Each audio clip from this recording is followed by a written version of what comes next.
Bonjour, dans cette vidéo, nous allons voir comment convertir des degrés en radians et réciproquement. Alors, nous allons commencer par définir le radian.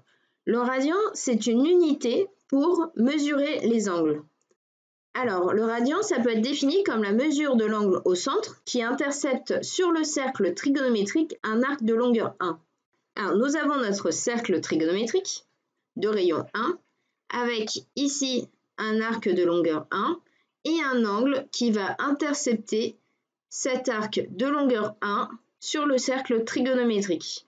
Et l'angle inscrit ici va être de mesure 1 radian. Donc si la longueur ici est de 1, l'angle correspondant ici va être de 1 radian. Ce qu'il faut savoir, c'est que le périmètre du cercle trigonométrique, c'est 2π. En effet, le périmètre d'un cercle, c'est 2π fois le rayon. Or, le rayon du cercle trigonométrique, c'est 1. Donc, le périmètre du cercle trigonométrique vaut 2π fois 1, et 2π fois 1, ça fait 2π.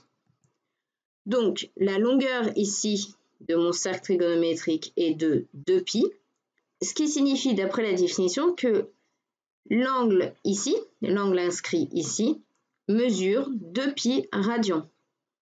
On en déduit donc que 2π radians correspond à 360 degrés, c'est-à-dire un tour complet. Pi radian, c'est la moitié de 2π, c'est-à-dire que si mon périmètre ici du cercle trigonométrique vaut 2π, cela veut dire que l'arc qu'on a ici va mesurer π. Donc la longueur de cet arc est de π. Donc d'après la définition, l'angle inscrit ici va mesurer pi radian. On peut donc en déduire que pi radian va correspondre à 180 degrés. Avec un raisonnement similaire, on va trouver que l'angle droit ici, ça va être la moitié de la longueur de l'arc qu'on a ici, donc pi sur 2. Et donc notre angle droit va correspondre à pi sur 2 radians, ce qui correspond à 90 degrés. Alors nous allons voir une petite animation pour voir les radians. Alors ici j'ai un point M sur mon cercle trigonométrique que je vais déplacer. Donc j'ai déplacé mon point M. Là je constate en vert que j'ai un arc de longueur pi sur 6. Et donc l'angle inscrit ici qui intercepte cet arc de longueur pi sur 6 sur le cercle trigonométrique va mesurer pi sur 6 radians. Si je déplace encore mon point M, là j'ai un arc de longueur pi sur 4 et donc l'angle inscrit correspondant va être de pi sur 4 radians. Ici j'ai un arc de longueur pi sur 3, ce qui va correspondre à un angle inscrit de pi sur 3 radians. Ici c'est ce dont je vous parlais tout à l'heure. Donc pi sur 2, c'est la longueur de l'arc qu'on a ici. L'angle inscrit ici vaut donc pi sur 2 radians et cela correspond à un angle droit. Donc pi sur 2 radians va correspondre à 90 degrés. Ici j'ai un arc de longueur de pi sur 3 et donc l'angle inscrit ici va mesurer 2π sur 3 radians. De même là avec la longueur de l'arc qui est de 3π sur 4 et donc l'angle qui est de 3π sur 4 radians. Ici, la longueur de l'arc vaut 5π sur 6 et donc l'angle inscrit mesure 5π sur 6 radians. Nous retrouvons ici ce que j'ai expliqué précédemment. Lorsque la longueur de l'arc vaut π, on a notre angle qui vaut π radians qui correspond à un angle plat. Si maintenant je déplace un point dans le sens indirect sur mon cercle trigonométrique, je vais avoir une animation similaire. Donc là, lorsque mon arc de cercle varie, ça va faire varier la mesure de l'angle en radians. Et donc, nous avons ici l'angle moins pi sur 2 radians, étant donné qu'on est dans le sens indirect. Et là, moins pi radian qui correspond à pi radian, c'est-à-dire un angle plat. Nous allons maintenant voir comment convertir des radians en degrés et des degrés en radians. Donc là, on cherche la mesure en radians de l'angle 270 degrés. On sait que 180 degrés, cela correspond à pi radian, c'est-à-dire un angle plat.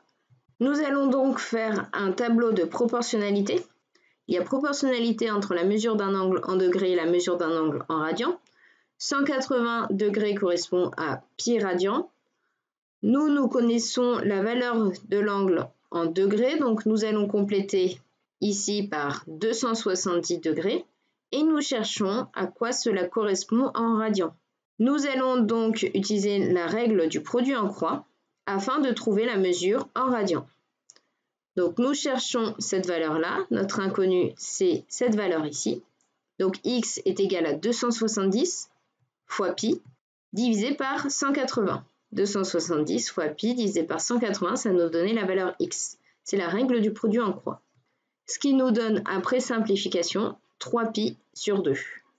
270 vaut 90 fois 3, 180 vaut 90 fois 2. On simplifie par 90 au numérateur et au dénominateur et on trouve 3pi sur 2.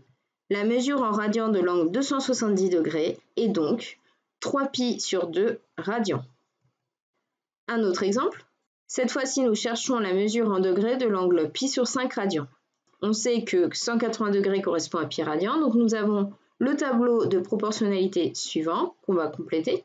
Donc, nous connaissons la mesure en radians, donc cette fois-ci, nous complétons dans cette case-là, pi sur 5, et nous cherchons la valeur correspondante en degrés. Donc, nous allons appliquer la règle du produit en croix. X est donc égal à 180 fois pi sur 5 divisé par pi. On simplifie par pi le numérateur et le dénominateur. On trouve 180 divisé par 5, ce qui nous donne 36. La mesure en degrés de l'angle pi sur 5 radians est donc 36 degrés. Cette vidéo est maintenant terminée, j'espère que vous l'avez bien comprise. Vous trouverez d'autres vidéos dans la playlist au centre de l'écran. Vous pouvez également vous abonner à cette chaîne YouTube. Je vous souhaite une bonne continuation et bon courage!